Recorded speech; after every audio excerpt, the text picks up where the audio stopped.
estou usando projetado, o que eu vou falar em algum tempo. Quando a gente sai, a cabeça oxigena, normal. Você não tem a pressão do dia a dia, não é? Você não tem as obrigações do dia a dia. Eu dizia para minha esposa chegou com a gripe, aquela gripe bem complicada, HINI, tivemos que correr para conseguir a medicação certa, está boazinha, está aqui conosco também. Mas juntos, nós tivemos várias oportunidades. Uma delas, de assistir os nossos cultos longe. E ver quão bom é a nossa igreja, quão boa é a nossa igreja. Assistimos a quase todos os cultos, menos o domingo que nós estávamos numa outra igreja, numa igreja batista, aonde fomos um domingo de manhã. Mas o que muito me surpreendeu, e cada vez que eu vou na Europa, surpreende, porque eu gosto do que a Europa tem, não de quanto a comida, luxo, etc., mas cultura. Ver como que aquele país reverencia um também herói brasileiro que não é reverenciado, o Giuseppe Garibaldi, o guerreiro italiano, casado com Anita Garibaldi, que veio ao Brasil como contratado para lutar a Guerra da Farroupilha, no Rio Grande do Sul, quando havia o sonho do Rio Grande do Sul separar-se da federação, porque julgava o Sul desprezado pela República, pelo Império, melhor dizendo. Dom Pedro que estava no controle da nação, e Farroupilha foi a história de Garibaldi, de Giuseppe Garibaldi, casou-se com uma brasileira catarinense, Anita, que morre aqui na batalha. Lá na Itália ele casa-se com uma italiana e forma a sua família. E Garibaldi é o herói da chamada unificação da Itália, que começa em 1816 e o país só se organiza em 1956, unindo todos os reinos da Lombardia, do Vêneto, do Piemonte, os lá de baixo com os lá de cima, e formando, então, a nação da Itália. E eu fui olhar a idade de Garibaldi, quando ele vai para guerrear. Ele já não era menino. E aí, como eu estou lendo a Bíblia na programação que nós normalmente passamos, se você lê 5 capítulos por dia, até agosto você leu a Bíblia toda, eu li todas as grandes histórias do Velho Testamento, e muitas delas me chamaram a atenção, e eu quero repassar para os irmãos, debaixo desse tema. Pode projetar, por favor, o primeiro tópico, e o tema é: nunca é tarde demais. Nunca é tarde demais. Usando o gancho que eu estou usando, homileticamente falando, de Garibaldi aqui, que já sai derrotado, porque se Farroupilha tivesse ganho, nós teríamos um país lá no sul chamado o país do Rio Grande. E se você não foi ainda no Rio Grande do Sul, saibam que eles cantam o hino do Estado com mais fervor do que canta o hino nacional. O gaúcho canta o hino do Rio Grande, com pompas e circunstância, assim. E talvez ele assenta para cantar o hino nacional. O que eu estou dizendo é que Garibaldi, voltando para a Itália, derrotado, ele teve que sair fugido num navio uruguaio, ele volta para recomeçar. E veio a minha ideia trazer uma mensagem de começo de ano, especialmente para nós que já passamos dos 60, porque todos esses que eu vou referir passaram aquém dos 60, que nunca é tarde demais. Nunca é tarde demais para você começar alguma coisa que possa ser transformada com o tempo numa grande coisa. O primeiro personagem que eu escolhi foi Abraão. No capítulo 12, no verso de número 4, Deus chama Abraão. O versículo de 1 a 3 estava Abraão em Ur dos Caldeus, quando Deus foi ter com ele e o chamou. E a Bíblia teve o cuidado de registrar numericamente a idade de Abraão quando ele é chamado.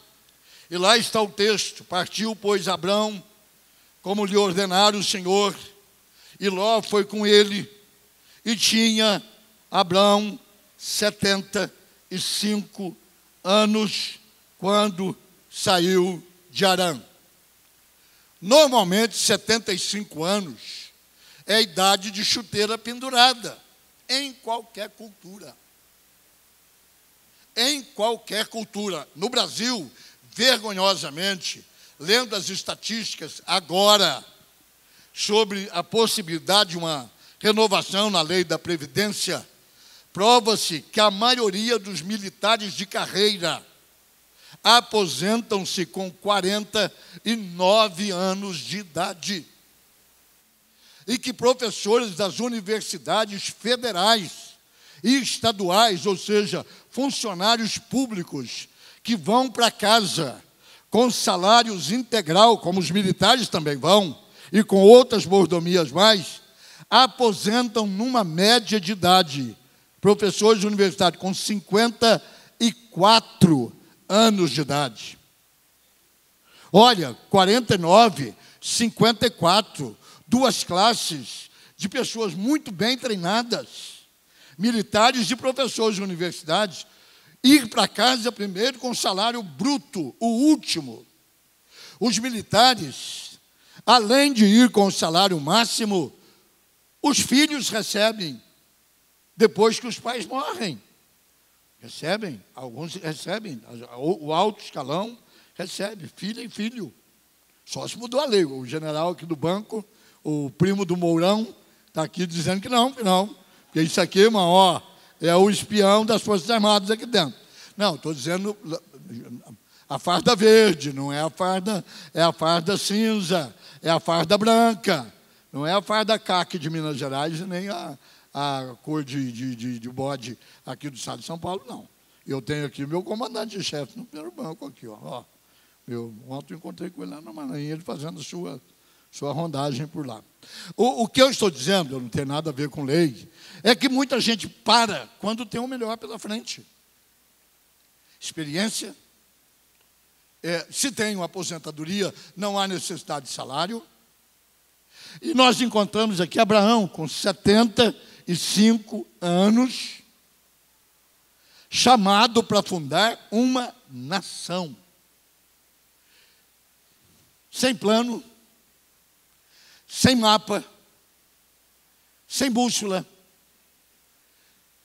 sem material humano, porque ele leva a família dele, a mulher, ele não tinha filho, leva um sobrinho safado por natureza, vai junto com ele, mais tarde passa a perna nele. Ele vai quase do nada, com uma promessa só: eu te abençoarei, de ti sairão muitas nações, você crescerá tanto quanto há estrelas dos céus e quanto a areia na praia. E ele tinha 75 anos de idade. Ele vai ter o seu filho da promessa. Ele tem um filho fora do casamento, que tornou-se, mas era uma promessa de Deus também. Quando houve no ventre de Raquel a peleja entre os irmãos gêmeos, houve uma palavra profética de que eles brigariam a vida inteira, e é da descendência de um deles que lá vem o Ismael, que são os ismaelitas, que são todas as nações antagônicas a Israel, que é a nação prometida que Abraão deveria criar, e através de Israel seriam abençoadas todas as nações da terra. Como eu tenho 3 figuras para expor, eu só quero reafirmar o seguinte: nunca é tarde demais para começar. Eu estou ali no liminar dos 75, 74, o ano que vem é 75. A maioria das vezes a pessoa diz assim: o que você vai fazer agora que você parou? Irmão, quem para é poste. Não precisa parar nada. Há tempo de cada coisa acontecer na vida. Mas você pode começar uma coisa nova. Abraão era um homem rico. Quando ele sai de Ur, ele já era rico. O cortejo que vai atrás dele era grande. Ele tinha camelos, ele tinha jumentos, ele tinha gado, ele tinha cabras, ele tinha ovelhas. Ele leva um batalhão com ele. Ele já era um homem próspero. Mas ele é chamado para começar uma coisa maior do que ele. O dia que você tiver na sua cabeça, e eu falava com o pastor Ernesto isso, anteontem, assentados à mesa, sobre a visão para a região, etc. Você tem que ter uma coisa na sua cabeça e no seu coração que seja maior do que você. Porque se você ficar fechado, só aquilo que você acha que é. Há pessoas que não sonham, elas só fazem. O que cai na mão fazem, e alguns fazem até bem feito.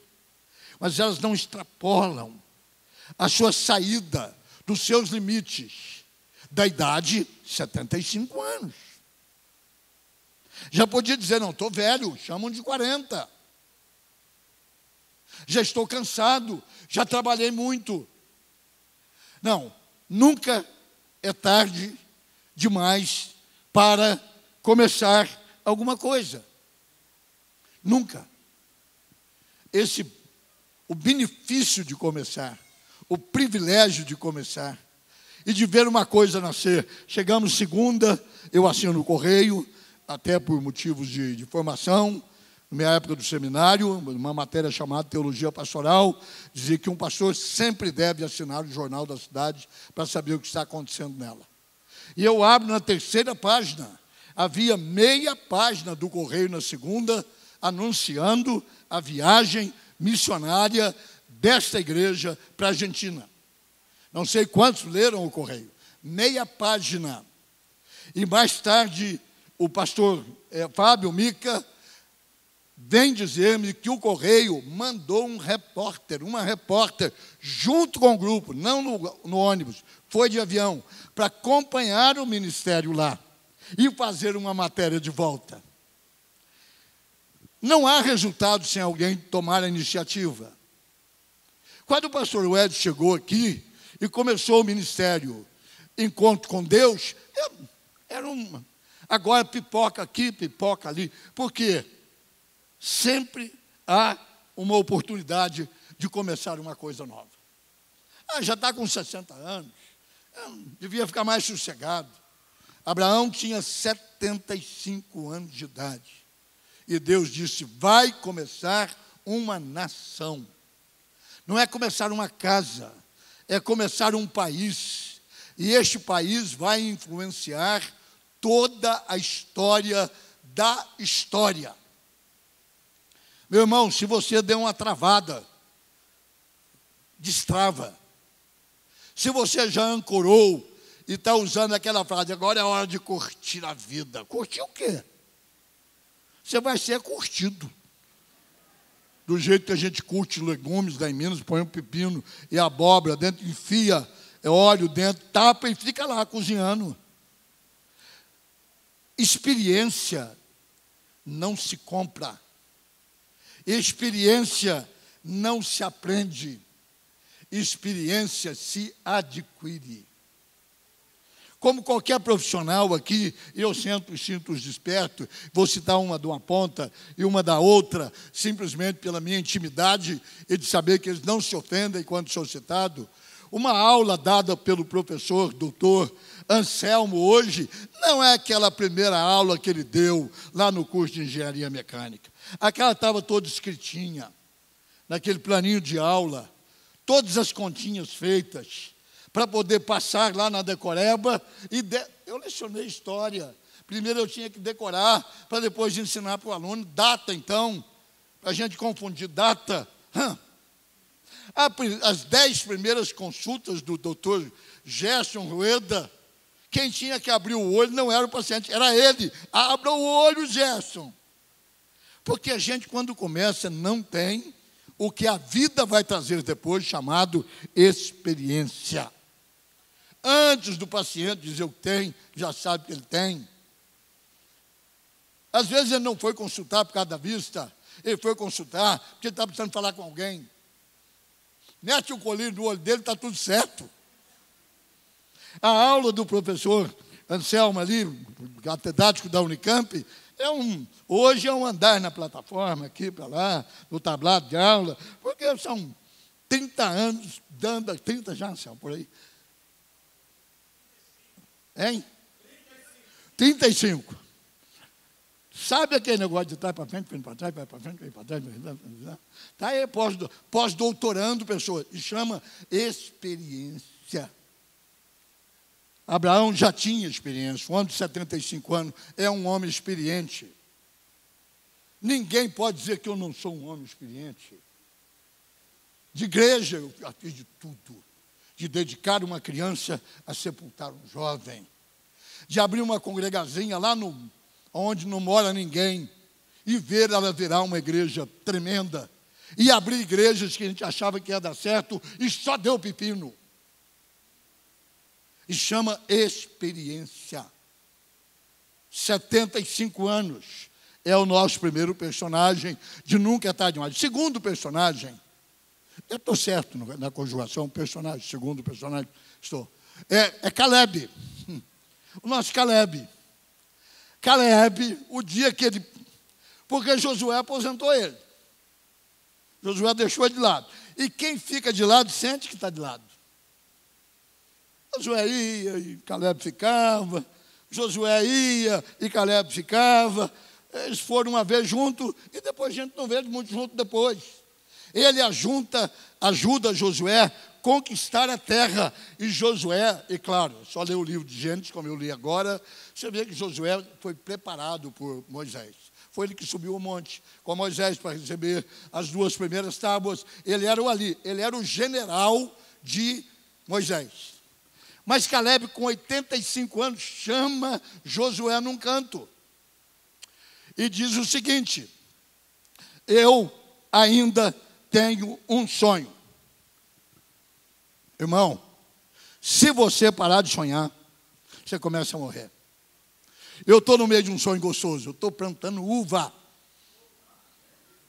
O meu parreiral está chique no último. 150 pés de uva. Cheguei segunda. Primeira coisa que eu fiz ao sair de casa foi ver o parreiral. Fechado, bonito. Ainda não tem uva, porque a poda foi feita errada. Conserto a poda agora em agosto. E estou esperando colher em dezembro 1 tonelada de uvas. Comece a sonhar uma coisa nova. Estou pensando em começar a criar porco. Tem uma área lá no Anaí, eu vou criar porco igual cria na Europa. O chiqueiro é suspenso. O porco não pisa na sujeira.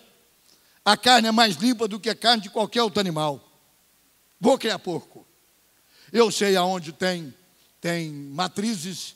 Aquele amigo nosso lá depois do Glória. Aqui, quem sabe mais é o Toninho Rosa. Que é meu, ele não está aqui, está de férias ainda. Vou buscar uns filhotes lá e vou criar porco. Ou seja, sonhe, cara. Ficar em casa, espichado, igual um sapo. Vocês conhecem a história do sapo, né? Que gostou da água morna. Tem um bocado de gente na água morna, ó.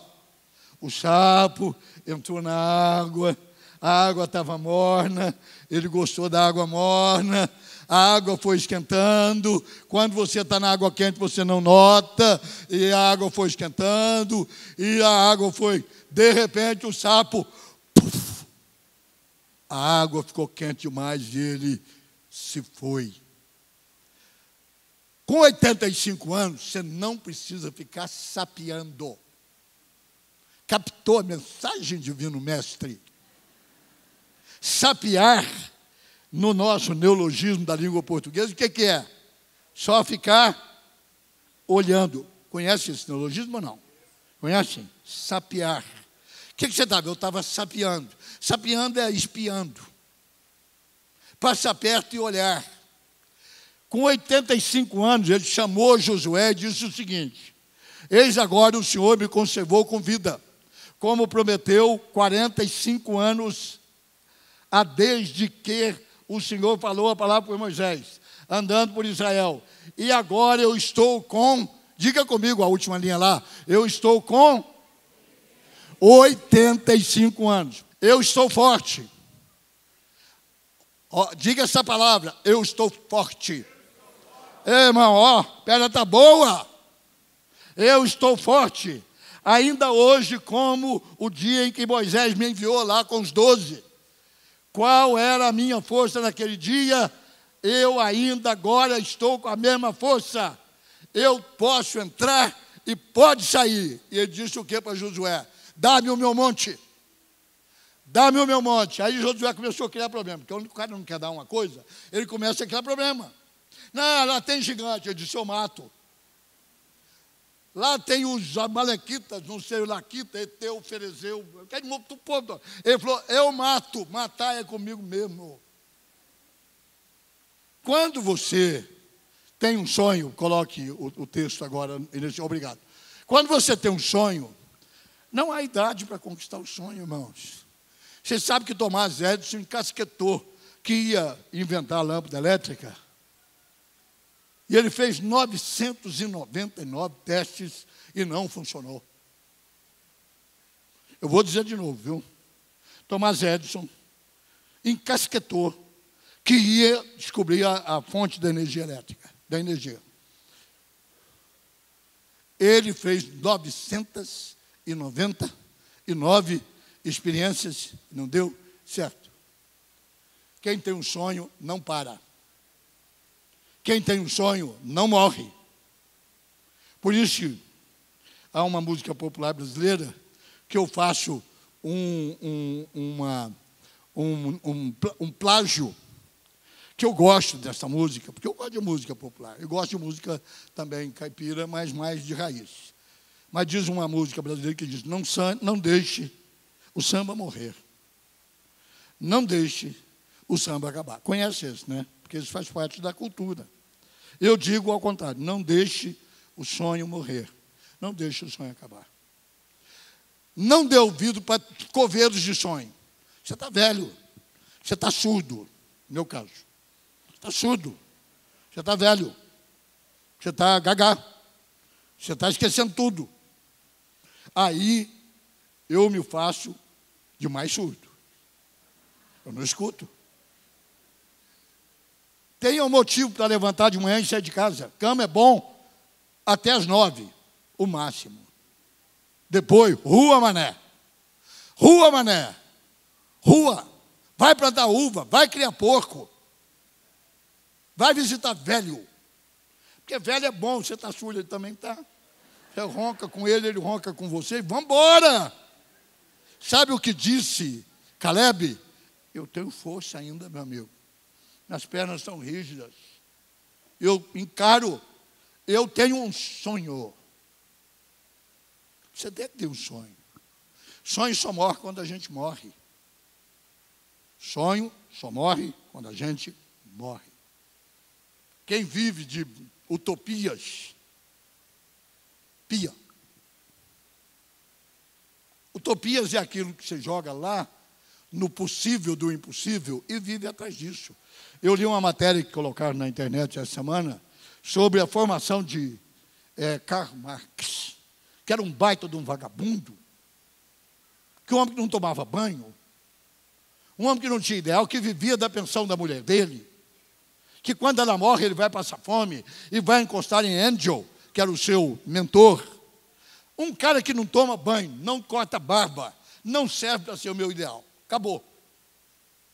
Se eu tinha alguma simpatia por Marx, nunca tive grande, mas tinha. Acabou. Era um vagabundo. Nunca trabalhou. Ele nunca trabalhou. Lula, depois que virou sindicalista, nunca mais trabalhou. Você tem que ter um sonho. Um sonho. E ir atrás do seu sonho. Eu vou para frente, porque a hora vai, mas se não disser que a ideia é boa, vocês não sabem o que é um sermão bom. Terceiro é a dona Sara. Dona Sara. Ela realizou o plano de Deus para a sua vida. Dona Sara estava com 90 anos de idade e não tinha tido neném nem uma vez. Ela chegou a desanimar no meio do caminho e disse para o marido: olha, eu tenho aqui uma empregada, você deita com ela, tenha um filho, a barriga de aluguel, fica para nós. E a coisa foi bem, o menino já tinha 12 anos. Quando acontece esse fato, Sara está com 90 anos. Porque quando Deus chamou Abraão para ser o pai de todas as nações, ele estava confiando o quê? No ventre de Sara. Porque o homem não gera homem. Homem casado com homem não gera neném. Mulher casada com mulher não gera neném. Ia nascer uma criança de Abraão com Sara, quando o Senhor disse a Abraão: em você serão benditas todas as famílias da terra. Quando Sara viu que não tinha jeito, ela arrumou uma barriga de aluguel. Mas Deus tinha uma palavra. E tinha um plano. Esse plano de Deus estava dependendo de Sara. E ela está com 90 anos de idade. A Bíblia entra em detalhes, assim, detalhes simples. Mas assim, ela já não cumpria mais as suas regras. Assim, numa linguagem bem respeitosa, quer dizer o seguinte: ela não menstruava mais. Porque a mulher de 90 anos não menstrua mais. Ela não fecundava mais. Porque a mulher de 90 anos não fecunda mais. O útero dela está mais seco do que cor de sapo. Não havia nenhuma lógica. Mas Deus não trabalha com lógica.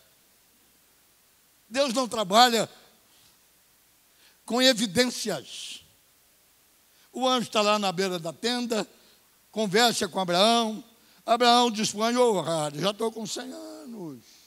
E mais tarde Paulo escreve no capítulo 4 de Romanos sobre Abraão, sobre esse fato. Diz que Abraão, ao obedecer a Deus, não levou em conta, olha a linguagem clara, mas saudável da Bíblia, que Abraão não levou em conta os seus membros já amortecidos. Isso quer dizer que ele não tinha mais ereção, que os seus espermas já não tinham mais saúde, se tivesse produção de esperma. E uma mulher com 90 e um homem com 100, e Sara com 90 anos, ela decide realizar o plano de Deus para a sua vida. Então se prostrou Abraão, rosto em terra, e riu, e disse consigo: há um homem de 100 anos, há de nascer um filho, dará à luz Sara com os seus 90 anos. Quando Deus tem um plano para resolver, ou para realizar, Ele não conta com um fator aritmético, ou matemático, ou numeral. O senhor Abraão, com 75, tem uma nação para fundar. A mulher dele chega aos 90, não dá o elemento para fundar a nação. Deus está no comando, essa é a palavra. Deus está no controle. Deus não trabalha com datas. Eu estou lendo com muita dificuldade um livro que é best-seller, eu fui ver ontem na Veja, vi uma Veja de 2016, se não me engano, 16. É o dia que o Lula foi julgado e condenado, 16 ou 17. Eu estava relendo a condenação do Lula ontem e vi que o livro Homo Deus já está na lista dos mais vendidos desde de 2016, desculpa, 16, 17. Ou seja, um livro que está há 2 anos mais vendido. Eu decidi ler agora. Não é fácil de ler. Não é fácil de ler. É um livro difícil de ler. Que os 3 problemas eternos da humanidade é Peste, fome e guerra. Sempre. Peste, doença, fome e guerra. Combate uma doença, extermina, vem outra. Combate essa, extermina, vem outra. A medicina a genética e a medicina, melhor dizendo, a engenharia genética hoje está investindo tudo para prolongar a vida. É tudo. Hoje a fome está controlada. É má distribuição, porque tem comida sobrando no planeta. As guerras estão negociadas, não há uma guerra grande. Há muito tempo não há uma guerra grande. Há 73 anos atrás que não há uma guerra grande. A peste não está controlada, que é a doença. Há doenças ainda incógnitas, que o médico bate ali, os pesquisadores batem ali e... Então, neste livro, Homo Deus, é o homem tentando ser Deus nessa última geração, tentando achar um caminho para a sobrevivência. Mas não importa, volto a dizer, que um homem, como está aqui, de 100 anos, com uma mulher de 90, forma agora a nação que ainda, agora mais do que nunca, voltou a ser a menina dos olhos do mundo, Israel. Isso aqui é calendário judaico. Eles estão no ano 5.000 e lá vai alguma coisa. 5 anos depois, esta nação prometida, ela existe. Tem geografia, tem lugar político, tem assento na ONU, tem armas militares poderosas. Isso quer dizer que nunca é tarde demais para você recomeçar se você parou. Recomeça você mesmo, recomeça através dos seus netos, recomeça através dos seus filhos, recomeça uma coisa nova para você. Dizer, mas ninguém dá oportunidade para velho, não dá o quê? Se não der, empurra. E se não der, toma. Mas faça. Faça alguma coisa que valha a pena. Essa é a minha palavra de volta com vocês, depois de 3 meses, é isso aqui. Nunca é tarde demais. Diga comigo. Nunca é tarde demais. Nunca. Nunca. Nunca. Mas eu já estou com 60 anos e não consegui nada. Irmão, e daí? Você não sabe quanto mais vai viver? Comece, recomece. Só colhe quem planta. Se você não planta, como é que você quer colher? Ou você quer viver a vida inteira do plantio dos outros e da colheita dos outros? Você só fica, que é um dos textos prediletos de muitos, à sombra do Onipotente. Você fica à sombra do Onipotente e só deixando o fruto cair no seu colo. Nunca é tarde demais. Não foi tarde demais para Abraão, do começo ao fim. Não foi tarde demais para Caleb e nem foi tarde demais para Sara. No tempo de Deus, na hora de Deus, no momento de Deus, alguma coisa nova começa a acontecer na vida daqueles que sonham. Porque nunca, vamos dizer juntos, nunca é tarde demais. Amém. Vamos ficar em pé. Deus abençoe. Privilégio poder estar de volta com os irmãos e com as irmãs.